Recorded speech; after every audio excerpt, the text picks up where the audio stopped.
laajoon nañu Bob Marley am na ku seet naan waaw lan la bëgg wax ci musique Bob Marley dafa doon tox li ñuy tuddee marijuana drogue dafa bëri façon héroïne ñu ngi koy béy ci boori Bangkok ci Thaïlande cocaïne ñu ngi koy béyee boori Amérique latine am na kuñ ci jàpp barke démb mooy ki gën a dangereux ci kuy dawal drogue ci àddina bi duma ko tudd waaye ay milliards yi dollars ndek milliards yi ngay dégg ci àddina bi lépp cosaanam mooy drogue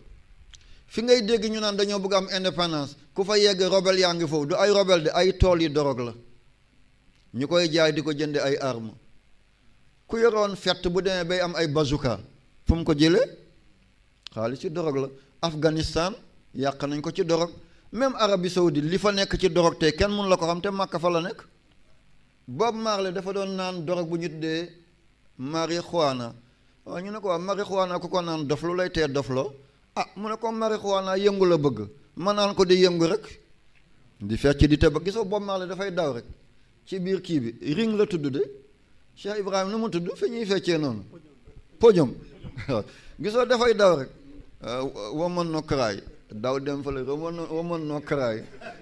woman no cry du cry kay comme moom mi ngi cry nan la woman di cry Africa yu naayit waaye nan la ñuy naayitee ay réactionnaire ñu ngi suñu biir ndeke li muy yëngu ci la tookey ñàq dorog bi di génneem lii moo tax du dof waaye nga presque loolu ko rey baaxul bu leen ko wut mukk